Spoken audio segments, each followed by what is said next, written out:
أعوذ بالله من الشيطان الرجيم. بسم الله الرحمن الرحيم. سورة الكهف مكية. الحمد لله الذي أنزل على عبده الكتاب ولم يجعل له عوجا قيما لينذر بأسا شديدا من لدنه ويبشر المؤمنين الذين يعملون الصالحات أن لهم أجرا حسنا ماكثين فيه أبدا وينذر الذين قالوا اتخذ الله ولدا ما لهم به من علم ولا لآبائهم كبرت كلمة تخرج من أفواههم إن يقولون إلا كذبا فلعلك باخع نفسك على آثارهم إن لم يؤمنوا بهذا الحديث أسفا إنا جعلنا ما على الأرض زينة لها لنبلوهم أيهم أحسن عملا وإنا لجاعلون ما عليها سعيدا جرزا أم حسبت أن أصحاب الكهف والرقيم كانوا من آياتنا عجبا إذ أبى الفتية إلى الكهف فقالوا ربنا آتنا من لدنك رحمة وهيئ لنا من أمرنا رشدا فضربنا على آذانهم في الكهف سنين عددا ثم بعثناهم لنعلم أي الحزبين أحصى لما لبثوا أمدا نحن نقص عليك نباهم بالحق إنهم فتية آمنوا بربهم وزدناهم هدى وربطنا على قلوبهم إذ قاموا فقالوا ربنا رب السماوات والأرض لن ندعو من دونه إلها لقد قلنا إذا شططا هؤلاء قوم اتخذوا من دونه آلهة لولا يأتون عليهم بسلطان بين فمن أظلم ممن افترى على الله كذبا وإذ اعتزلتموهم وما يعبدون إلا الله فأبوا إلى الكهف ينشر لكم ربكم من رحمته ويهيئ لكم من أمركم مرفقا وترى الشمس إذا طلعت تزاور عن كهفهم ذات اليمين وإذا غربت تخرجهم ذات الشمال وهم في فجوة منه ذلك من آيات الله من يهد الله فهو المهتد ومن يضلل فلن تجد له وليا مرشدا وتحسبهم أيقاظا وهم رقود ونقلبهم ذات اليمين وذات الشمال وكلبهم باسط ذراعيه بالوصيد لباطلعت عليهم لوليت منهم فرارا ولملئت منهم رعبا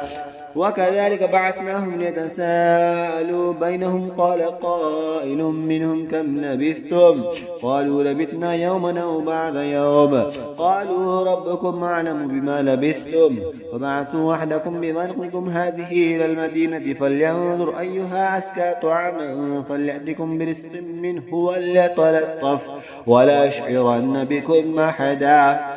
إنهم إن يظهروا عليكم يرجموكم أو يعيدوكم في ملتهم ولن تفلحوا إذا أبدا وكذلك أعثرنا عليهم ليعلموا أن وعد الله حق وأن الساعة لا ريب فيها إذ يتنازعون بينهم أمرهم فقالوا ابنوا عليهم بنيانا ربهم أعلم بهم قال الذين غلبوا على أمرهم لنتخذن عليهم مسجدا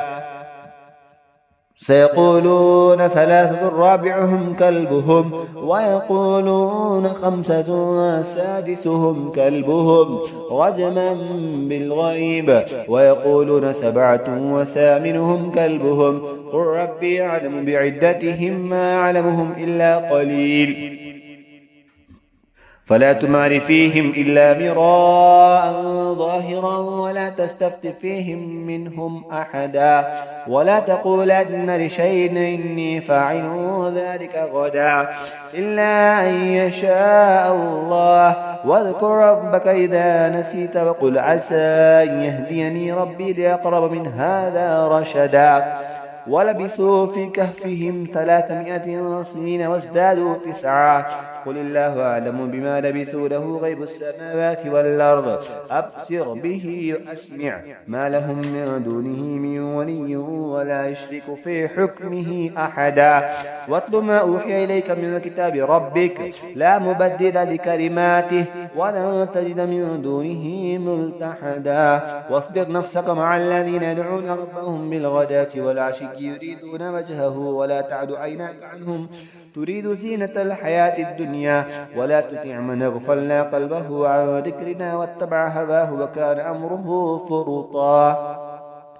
وقل الحق من ربكم فمن شاء فليؤمن ومن شاء فليكفر إنا أعتدنا للظالمين نارا وقل الحق من ربكم فمن شاء فليؤمن ومن شاء فليكفر إنا أعتدنا للظالمين نارا أحاط بهم سرادقها ويستغيثوا يغاثوا بماء كالمهل يشفي الوجوه بئس الشراب وساءت مرتفقا إن الذين آمنوا وعملوا الصالحات إنا لا نضيع أجر من أحسن عملا أولئك لهم جنات عدن تجري من تحتهم الأنهار يحلون فيها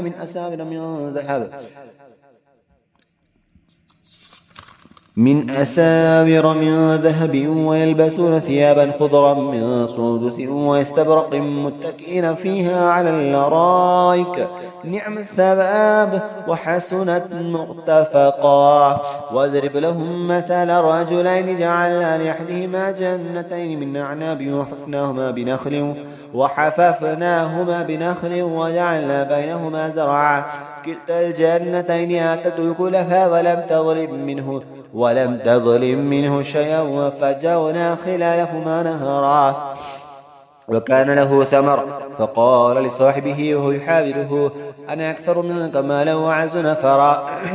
ودخل جنته وهو ظالم لنفسه قال ما أظن أن تبيد هذه أبدا وما أظن الساعة قائمة ولئن رددت إلى ربي لأجدن خيرا منها منقلبا قال له صاحبه وهو يحاوره أكفرت بالذي خلقك من تراب ثم من نطفة ثم سواك رجلا لكنه الله ربي ولا أشرك بربي أحدا ولولا إذ دخلت جنتك قلت ما شاء الله لا قوة إلا بالله إن ترني أنا أقل منك مالا وولدا فعسى ربي أن يؤتيني خيرا من جنتك وارسل عليها حسبانا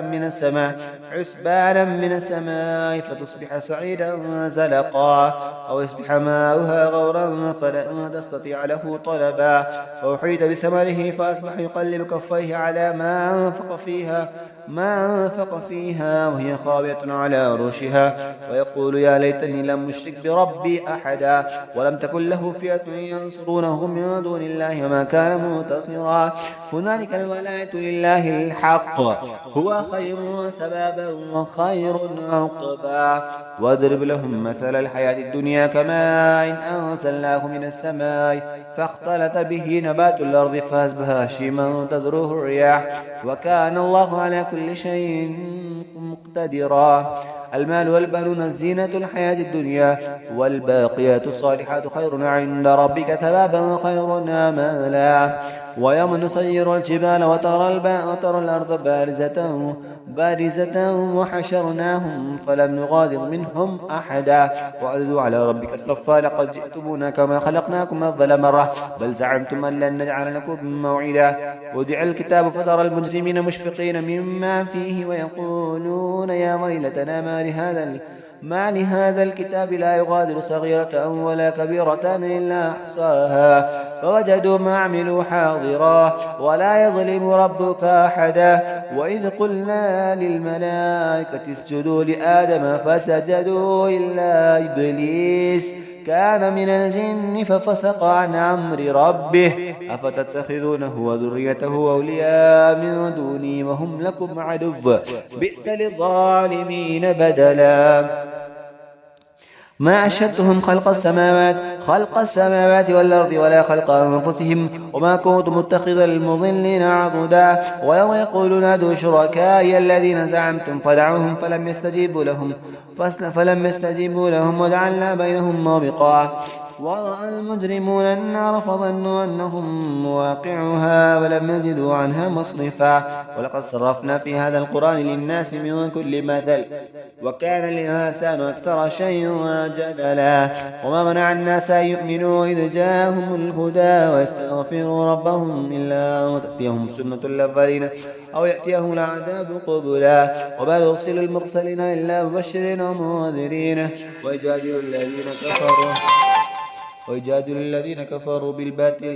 ويجادل الذين كفروا بالباطل ليدحضوا به الحق واتخذوا آياتي ما أنذروا خزوا ومن أظلم ممن ذكر بآيات ربه فأعرض عنها نسي ما قدمت يداه إنا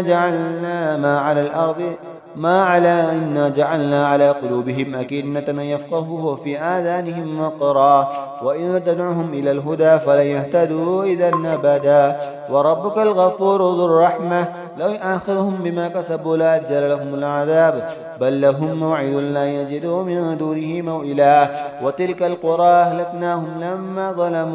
لما ظلموا وجعلنا لمهلكهم موعدا وإذ قال موسى لفتاه ألا أبرح حتى أبلغ مجمع البحرين يمضي حقبا فلما بلغا مجمع بينهما نسي حوتهما فاتخذ سبيله في البحر سربا فلما جاوزا قال لفتاه آتنا غدانا لقد لقينا من سفرنا هذا نصبا قال أرأيت إذا بينا إلى الصخرة فإني نسيت الحوت وما أنسانيه إلا الشيطان أن أذكره واتخذ سبيله في البحر عجبا قال ذلك ما كنا نبغى فارتدا على آثارهما قصصا فوجدا عبدا من عبادنا آتيناه رحمة من عندنا وعلمناه من لدنا علما قال له موسى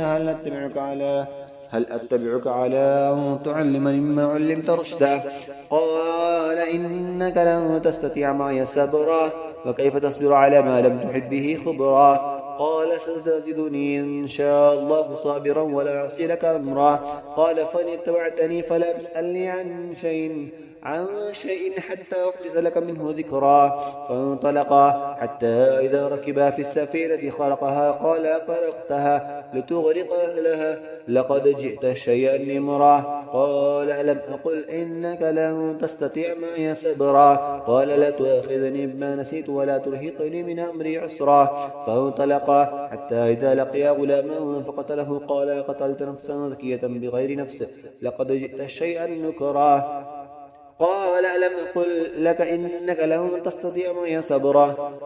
قال إن سألتك عن شيء بعدها فلا تصاحبني قد بلغت من لدني عذرا فانطلقا حتى إذا أتيا أهل قرية استطعما أهلها فأبوا أن يضيفوهما فوجدا فيها جدارا يريد أن ينقض فأقامه فقال لو شئت لاتخذت عليه أجرا قال هذا فراق بيني وبينك سأنبئك بتأويل ما لم تستطع عليه صبرا أما السفينة فكانت لمساكين يعملون في البحر فأردت أن أعيبها وكان وراءهم ملك يأخذ كل سفينة غصبا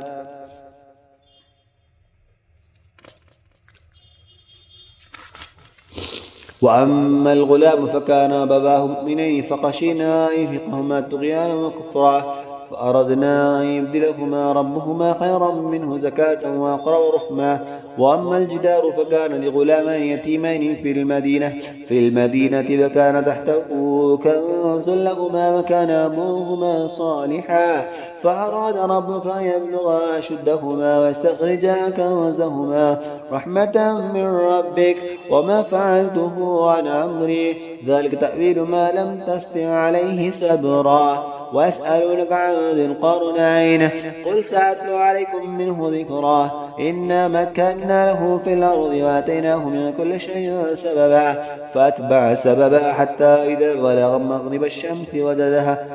تغرب في عين حمية وجد عندها قوما قلنا يا ذا القرنين إما أن تعذب وإما أن تتخذ فيهم حسنا قال أما من ظلم فسوف نعذبه ثم يرد إلى ربه فيعذبه عذابا نكرا وأما من آمن وعمل صالحا فله جزاء الحسنى وسنقول له من أمرنا يسرا ثم أتبع سببا حتى إذا بلغ مطلع الشمس وجدها تطلع على قوم لم نجعل لهم من دونها سترا كذلك لقد أحطنا بما لديه خبرا ثم أتبع سببا حتى إذا بلغ بين السدين وجد من دونهما قوما لا يكادون يفقهون قولا قالوا يا ذا القرنين إن يأجوج ومأجوج مفسدون في الأرض فهل نجعل لك خرجا على أن تجعل بيننا وبينهم سدا قال ما مكنني فيه ربي خير فاعينوني بقوة نجعل بينكم وبينهم ردما آتوني زبر الحديد حتى إذا ساوى بين الصدفين قال انفقوه حتى إذا جعله نارا قال آتوني أفرغ عليه قطرا فما استطاعوا أن يظهروه ما استطاعوا له نقبا قال هذا رحمة من ربي فإذا جاء وعد ربي جعله دكا فكان وعد ربي حقا وتركنا بعدهم يومئذ يموج في بعض ونفخ في السور فجمعناهم جمعا وعرضنا جهنم يومئذ للكافرين عرضا الذين كانت أعينهم في غطاء عن ذكري وكانوا لا يستطيعون سمعا أفحسب الذين كفروا يتخذوا عبادي من دوني أولياء إنا أعتدنا جهنم للكافرين نزلا قل هل ننبئكم بالأخسرين أعمالا الذين ضل سعيهم في الحياة الدنيا ويحسبون أنهم يحسنون صنعا أولئك الذين كفروا بآيات ربهم ولقائه فحبطت أعمالهم فلا نقيم لهم يوم القيامة وزنا ذلك جزاهم جهنم بما كفروا واتخذوا آياتي ورسلي هزوا إن الذين آمنوا وعملوا الصالحات كانت لهم جنات الفردوس نزلا خالدين فيها لا يبغون عنها حبلا قل لو كان البحر مدادا لكلمات ربي لنفد البحر قبل أن تنفد كلمات ربي ولو جئنا بمثله مددا قل إنما أنا بشر مثلكم يوحى إلي أنما إلهكم إله واحد فمن كان يرجو لقاء ربه فليعمل عملا صالحا ولا يشرك بعبادة ربه أحدا آمنت بالله صدق الله العظيم.